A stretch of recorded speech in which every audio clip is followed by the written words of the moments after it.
5 on Treasure Island by Enid Blyton. Chapter 6. What the Storm Did. The four children stared out to sea. They had all been so interested in exploring the exciting old castle that not one of them had noticed the sudden change in the weather. Another rumble came. It sounded like a big dog growling in the sky. Tim heard it and growled back, sounding like a small thunder himself. My goodness, we are in for it now, said George, half alarmed. We can't get back in time, that's certain. It's blowing up at the top speed. Did you ever see such a change in the sky? The sky had been blue when they started. Now it was overcast, and the clouds seemed to hang very low indeed. They scudded along as if someone was chasing them, and the wind howled round in such a mournful way that Anne felt quite frightened.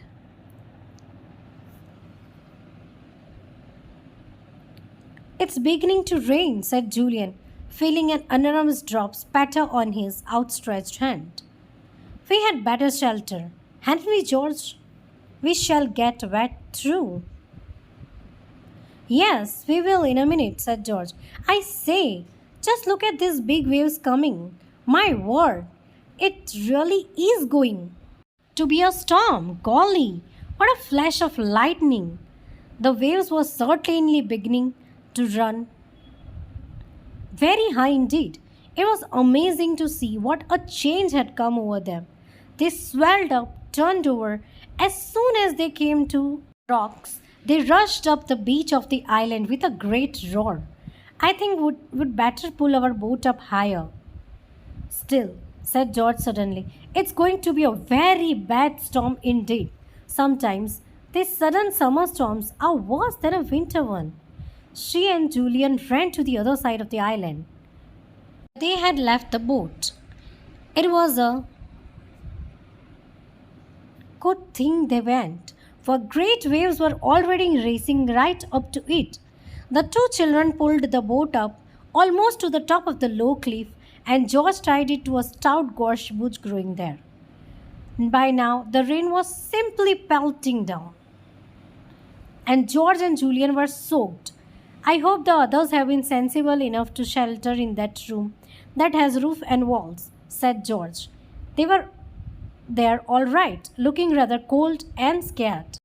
It was very dark there, for the only light that came through the slits of the windows and the small doorway. Could we light a fire to make things a bit more cheerful? Said Julian, looking around. I wonder where we can find some nice dry sticks.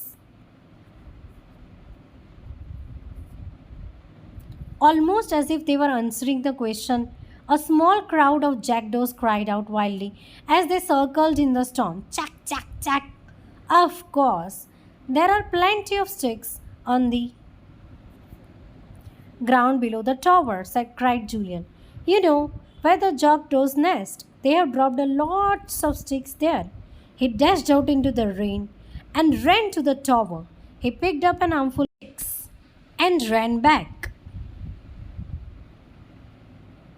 Good, said George. We'll be able to make a nice fire with those. Anyone got any paper to start it or matches? I've got some matches, said Julian. But nobody's got paper. Yes, said Anne suddenly. The sandwiches are wrapped in paper. Let's undo them and then we can use the paper for fire. Good idea, said George. So they undid the sandwiches and put them neatly on a broken stone, rubbing it clean first. Then they built up a fire with the paper underneath and the sticks arranged crisscross on the top. It was fun when they lit the paper. It flared up and the stick at once caught fire, for they were very old and dry. Soon there was a fine crackling fire going and the little ruined room was lit by dancing flames. It was very dark outside now, for the clouds hung almost low enough to touch the top of the castle tower. and how they raced by. The wind sent them off to the northeast, roaring behind them was a noise like a sea itself. I have never heard the sea making such an awful noise, said Anne. Never. It really sounds as if it's shouting at the top of its voice. What with the howling of the wind and the crashing of the great waves all round the little island, the children could hardly hear themselves speak. They had to shout at one another. Let's have our dinner, yelled Dick, who was feeling terribly hungry as usual. We can't do anything much while this storm lasts. Yes, let's, said Anne, looking longingly at the ham sandwiches. It will be fun to have a picnic round the fire in this dark old room. I wonder how long ago the people had a meal here. I wish I could see them. Well, I don't, said Dick, looking round half scared, as if he expected to see the old time people walk in to share their picnic. It's quite a strange enough day without wanting things like that to happen. They all felt better when they were eating sandwiches and drinking the ginger beer. The fire flared up as more and more sticks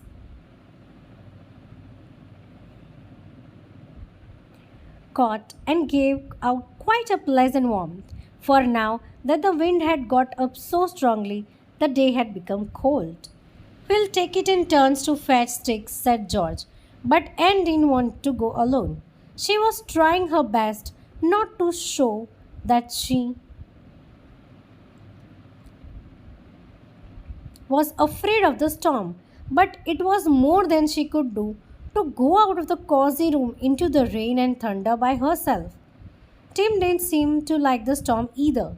He sat close by George, his ears cocked, and growled whenever the thunder rumbled. The children fed him with tidbits. He ate them eagerly, and for he was hungry too. All the children had 4 biscuits each. I think I shall give all mine to Tim, said George. I didn't bring him any of his own biscuits, and he just seems so hungry. No, don't do that, said Julian. We'll each give him a biscuit, and that will be 4 for him, and we will still have 3 each left. That will be plenty of us, for us. You're really nice, said George. Tim, don't you think they are nice? Tim did. He licked everyone and made them laugh. Then he rolled over to his back and let Julian tickle him underneath. The children fed the fire and finished their picnic. When it came to Julian's turn to get more sticks, he disappeared out of the room into the storm. He stood and looked around, the rain wetting his bare head. The storm seemed to be right overhead now. The lightning flashed and the thunder crashed at the same moment. Julian was not a bit afraid of storms, but he couldn't help feeling rather overawed at this one. It was so magnificent. The lightning tore the sky in half almost every minute, and the thunder crashed so loudly that it sounded almost as if the mountains were falling down all around. The sea's voice could be heard as soon as the thunder stopped, and that was magnificent to hear too.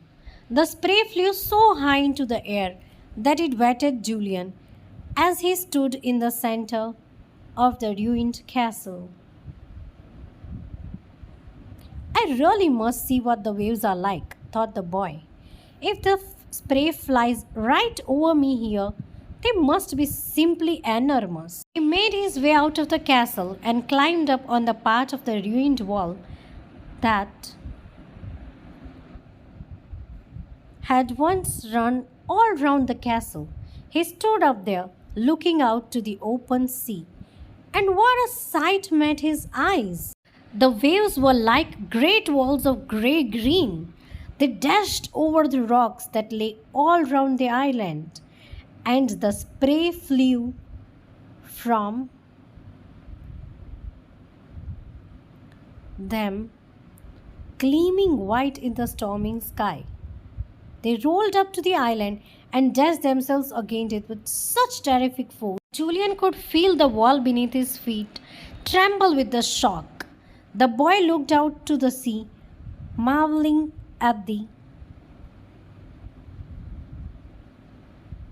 really great sight he saw. For a moment he wondered if the sea might come right over the island itself. Then he knew it couldn't happen, for it would have happened before. He stared at the great waves coming in, and then he saw something rather strange. There was something else out on the sea by the rocks. Besides the waves, something dark, something big, something that seemed to lurch out of the waves and settle down again. What could it be? It can't be a ship, said Julian to himself, his heart beginning to beat fast as he strained his eyes to see through the rain and the spray. And yet it looks more like a ship than anything else. I hope it isn't a ship. There won't be anyone saved from it on this dreadful day. He stood and watched for a while. The dark shape heaved into sight again and then sank once more. Julian decided to go and tell the others. He ran back to the firelit room. George, Dick, there's something strange out on the rocks beyond the island, he shouted at the top of his voice. It looks like a ship, and yet it can't possibly be. Come and see. The others stared at him in surprise and jumped to their feet. George hurriedly flung some more sticks to the fire to keep it going, and then she and the others quickly followed Julian into the rain. The storm seemed to be passing over a little now. The rain was not pelting down quite so hard. The thunder was rolling a little farther off, and the lightning did not flash so often. Julian led the way to the wall which he had climbed to watch the sea. Everyone climbed up to gaze out to the sea. They saw a great tumbled, heaving mass of grey-green water with waves roaring up everywhere. Their tops broke over the rocks as they rushed up to the island as if they would gobble it whole. Anne slipped her arm through Julian's. She felt rather small and scared. You're all right, Anne, said Julian loudly. Now just watch. You'll see something strange in a minute. They all watched. At first, they saw nothing, for the waves reared up so high that they hid everything a little way out. Then suddenly, George saw what Julian meant. Gracious, she shouted. It is a ship. Yes, it is. Is it being wrecked? It's a big ship, not a sailing boat or a fishing smack. Oh, is anyone in it? Wailed Anne. The four children watched, and Tim began to bark as he saw the strange dark shape lurching here and there in the enormous waves. The sea was bringing the ship nearer to shore. It will be dashed onto those rocks, said Julian suddenly. Look, there it goes. As he spoke, there came a tremendous crashing, splintering sound, and the dark shape of the ship settled onto the sharp teeth of the dangerous rocks on the southwest side of the island. It stayed there, shifting only slightly as the big waves ran under it and lifted it a little. She's stuck there, said Julian. She won't move now. The sea will soon be going down a bit, and then the ship will find herself held by those rocks. As he spoke, a ray of pale sunshine came wavering out between a gap in the thinning clouds. It was gone almost at once.